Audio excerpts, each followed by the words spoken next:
Hi friends, अगर आप हमारे वीडियो को सबसे पहले देखना चाहते हैं तो अभी हमारे चैनल को सब्सक्राइब करें और बेल आइकन दबाएं।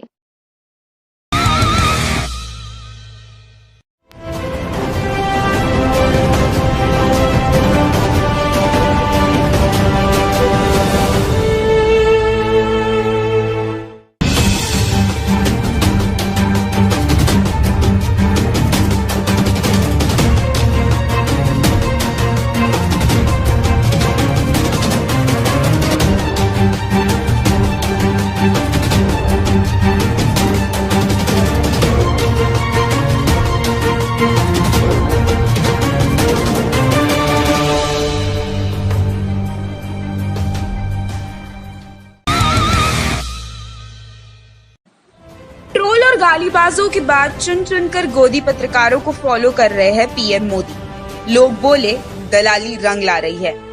पीएम मोदी इन दिनों कई पत्रकारों को फॉलो करने में लगे हुए हैं। इस बार बारी आई चैनल न्यूज 18 के पत्रकार सुमित अवस्थी की, जिन्हें पीएम मोदी ने अपने जन्मदिन के मौके पर फॉलो किया है। इस बारे में खुद पत्रकार ने जानकारी देते हुए लिखा कि क्या सरप्राइज है, पीएम मोदी ने मुझे आज फॉलो कर लिया है। सुमित अवस्थी ने सोशल मीडिया पर लिखा कि क्या सरप्राइज है, हमारे देश के प्रधानमंत्री नरेंद्र मोदी मुझसे अब सीधे जुड़ गए ट्विटर के जरिए। धन्यवाद मिस्टर पीएम, मैं बहुत आभारी हूँ आपके इस कदम से। एक बार फिर जन्मदिन मुबारक। सुमित अवस्थी के इतना लिखने की देरी थी सोशल मीडिया पर, लोगों ने उन पर जमकर निशाना साधा। एक यूजर ने लिखा, बटरिंग का फल मिल ही गया, पहले से ही पक्षपाती थे, अब तो क्या कहें। नरेंद्र मोदी आपको इसलिए फॉलो कर रहे हैं क्योंकि आप मोदी की तरह ही असली मुद्दे से ध्यान हटाने में माहिर हो। जब पत्रकार राजनेताओं से रिश्ते सुधारने में लगे हो तो वे जनसंपर्क अधिकारी ज्यादा और जनता के नुमाइंदा कम हो जाते हैं। चलो इसी बहाने कुछ लोगों की दुकान चौड़ी तो हो रही है। वैसे भी अब पत्रकार जनहित से अधिक स्वहित की ही तलाश में रहते हैं। एक और यूजर ने लिखा, दलाली रंग लाई। बता दें कि पीएम मोदी अपने निजी ट्विटर हैंडल से 2064 लोगों को फॉलो करते हैं, जबकि उन्हें 4.33 करोड़ लोग फॉलो करते हैं। उनका आधिकारिक ट्विटर हैंडल पीएमओ इंडिया विश्व नेताओं समेत 438 लोगों को फॉलो करता है, जबकि 2.69 करोड़ लोग इसे फॉलो करते हैं। मगर पीएम मोदी अक्सर इस विवाद में ज्यादा चर्चे चला जाते हैं। जिन्हें वो फॉलो करते हैं वो अक्सर विवादित बयान देते हुए नजर आते हैं। भागवत ने कहा, आजादी की लड़ाई में कांग्रेस ने निभाई बड़ी भूमिका। पत्रकार बोली, अब पात्रा का क्या होगा। देश की आजादी में कांग्रेस की क्या भूमिका थी, इसका जवाब आज संघ प्रमुख मोहन भागवत ने दिया है। भागवत ने कहा कि कांग्रेस ने आजादी की लड़ाई में अहम भूमिका निभाई है और देश को बड़ी हस्तियां दी है। इस मामले पर पत्रकार रोहिणी सिंह ने बीजेपी प्रवक्ता संबित पात्रा पर चुटकी ली है। रोहिणी सिंह ने सोशल मीडिया पर लिखा, उप्स, अब पात्रा क्या कहेंगे। भागवत ने इस मौके पर पूर्व राष्ट्रपति अब्दुल कलाम का भी जिक्र किया और कहा कि कलाम हमेशा समाज को जोड़ने की बात करते थे। मोहन भागवत ने संघ पर हो रहे लगातार हमलों पर कहा कि संघ समाज के कल्याण के लिए काम करता है। हमारा काम बताता है कि हम कौन लोग हैं। किसी भी संगठन की तुलना आरएसएस से नहीं की जा सकती। संघ को आज भी गलत समझा जा रहा है। समाज में परिवर्तन होगा तो सारे क्रियाकलापों में परिवर्तन होगा।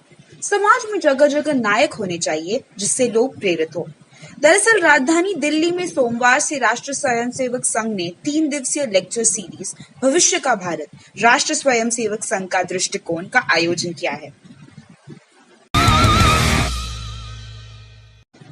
डीयू में ईवीएम से जीतने वाली एबीवीपी जेएनयू में बैलेट पेपर से हार गई। लोग बोले, ईवीएम बीजेपी की जान है। जवाहरलाल नेहरू विश्वविद्यालय में बैलेट पेपर से हुए छात्र संघ चुनाव में एबीवीपी की हार और पिछले दिनों दिल्ली विश्वविद्यालय में ईवीएम से हुए छात्र संघ चुनाव में एबीवीपी की जीत के बाद कई सवाल खड़े हो गए हैं।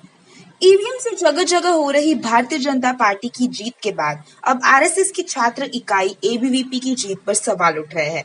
चुनाव में ईवीएम के इस्तेमाल पर एबीवीपी की जीत और बैलेट पेपर से होने वाले चुनाव में एबीवीपी की हार के चलते लोग इस पर सवाल उठा रहे हैं।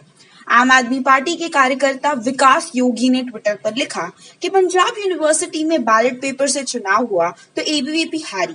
राजस्थान यूनिवर्सिटी में बैलेट पेपर से चुनाव हुआ तो एबीवीपी हारी।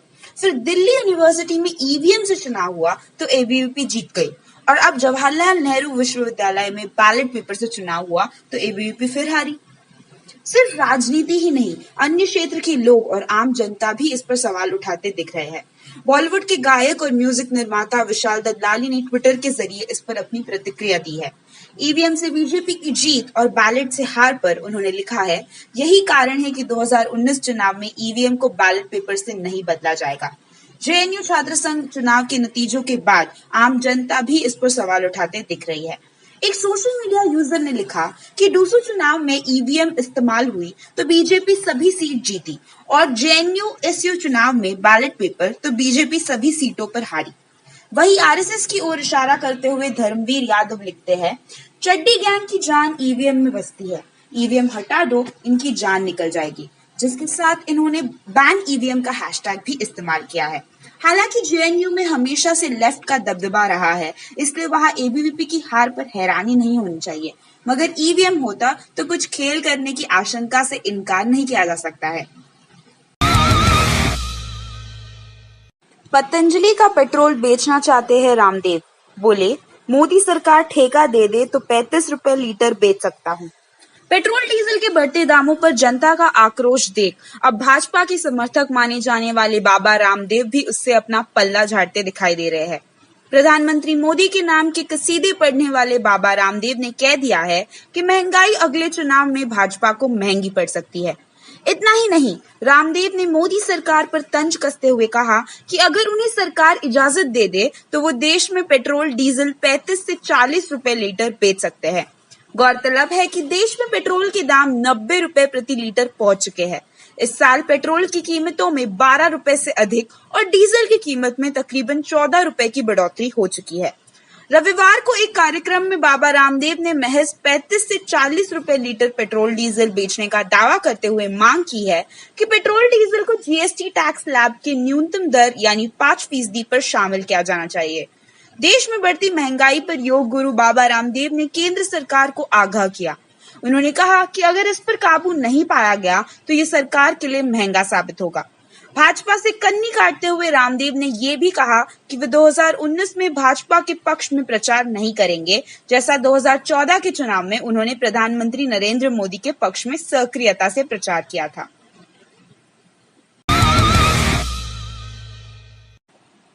बीजेपी के ब्राह्मण नेता का पैर धुलकर पिछड़े ने पिया गंदा पानी, दिलीप मंडल बोले ये देश है या पागल खाना। समाज के रूप में भारत एक असफल देश है। ये असफलता उन नेताओं और अफसरों की भी असफलता है जो आजादी के 70 साल बाद भी जनता को लोकतंत्र का मतलब नहीं समझा पाए, समानता और आत्मसम्मान की अलख नहीं जगा पाए। इसका एक कारण ये भी है कि भारत के लोकतांत्रिक ढांचे में जिनके पास निर्णय लेने का अधिकार रहा, वो सब विशेष समुदाय और जाति से ताल्लुक रखते हैं। ऐसे में आम जनता को समानता और आत्मसम्मान के प्रति जागरूक कर वो अपने पैर पर कुल्हाड़ी क्यों मारते। जातिवाद के क्रूर ढांचे में भिकरा भारतीय समाज पार्टी अपने अंदर अमानवीयता का पूरा इतिहास समेटे हुए है। इसके प्रमाण आए दिन मिलते रहते हैं। ताजा उदाहरण झारखंड के गोड्डा में देखने को मिला है, जहां एक सांसद ने उस घृणित और अमानवीय कृत्य को प्रमोट किया जो समतामूलक समाज के लिए कलंक है। झारखंड के गोड्डा से सांसद में निशिकांत दुबे, जाति से ब्राह्मण और पार्टी से भाजपा। गोड्डा जिले में कलाली से कनभरा के नीचे कजिया नदी पर 21 करोड़ की लागत से हाई लेवल पुल बना रहा है। इसी पुल का शिलान्यास करने पहुंचे थे सांसद निशिकांत दुबे।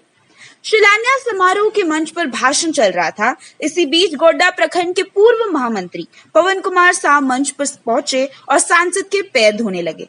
सांसद बड़े ही आराम से पैर धुलवाने भी लगे, लेकिन इसके बाद जो हुआ वो भारतीय समाज में सदियों से पल रही जाति व्यवस्था के क्रूर इतिहास को उजागर कर दिया। पवन कुमार शाह ने ब्राह्मण सांसद निशिकांत दुबे का पैर जिस थाली में धोया था, उस थाली के पानी को पी लिया। ये घृणित और अमानवीय घटना हजारों लोगों के सामने मंच से हुई। पवन कुमार शाह झारखंड में ओबीसी वर्ग से आते हैं। इस घटना पर वरिष्ठ पत्रकार दिलीप मंडल ने लिखा है, ये देश है या पागल खाना। बीजेपी की झारखंड गोड्डा से एक सांसद है निशिकांत दुबे। जिस गोड्डा में 1% भी ब्राह्मण नहीं है, वहां चुनाव जीतते हैं। लोकतंत्र है, जनता वोट देती है, जीतते हैं। इसमें किसी को शिकायत नहीं होनी चाहिए। लेकिन आज उन्होंने एक तस्वीर अपने फेसबुक वॉल पर शेयर की है जिसके लिए उन्हें धिक्कार है। झारखंड में कई ओबीसी जातियां ब्राह्मणों के पैर धोकर उस पानी को पीती है। मैंने अपनी आंखों से देखा है। ये बंगाल में भी है, लेकिन यह है तो कुरीति है। तो संविधान की शपथ लेने वाले सांसद से उम्मीद की जाती है कि इसे बढ़ावा ना दे। लेकिन कल एक ओबीसी पवन साह ने पब्लिक में उनका पैर धोकर सारा गंदा पानी पी लिया, तो उसे रोकने की जगह दुबे ने उसकी फोटो तारीफ करते हुए लगा दी। बीजेपी को दुबे के खिलाफ कार्रवाई करनी चाहिए। सोशल मीडिया पर जब से इस घटना को लेकर विरोध होने लगा तो सांसद निशिकांत दुबे ने अपने पोस्ट को एडिट कर लिया। पोस्ट के एडिट हिस्ट्री में जाकर इसे देखा जा सकता है। एडिट करने से पहले सांसद ने तस्वीर शेयर करते हुए लिखा था, मैंने अपने आप को बहुत छोटा कार्यकर्ता समझ रहा हूँ।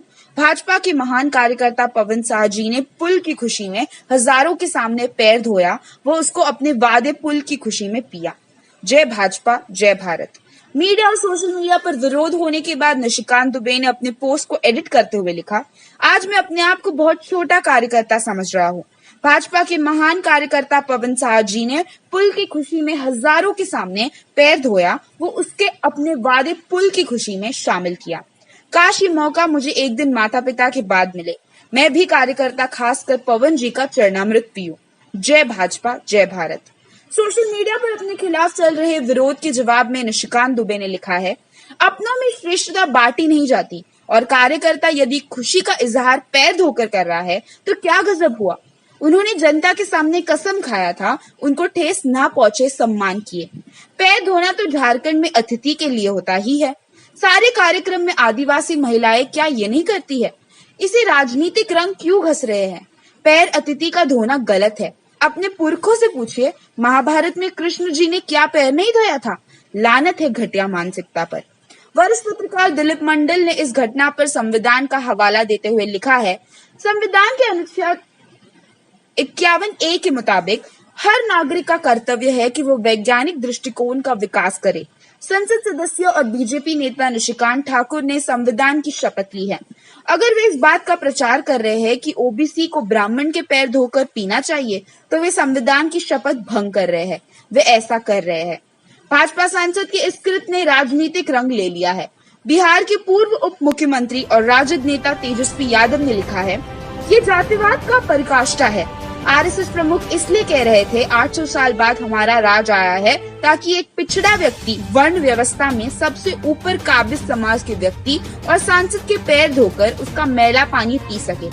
पिछड़ों दलितों से मैले पैर चटवा कर अब घोर जातिवादी भाजपा एमपी उनका विकास करेंगे। न्यूज रूम की रिपोर्ट। Thank you for watching our video. अगर आपको हमारी वीडियो पसंद आई हो तो इसे लाइक जरूर करें और हमारे चैनल को सब्सक्राइब करना ना भूलें।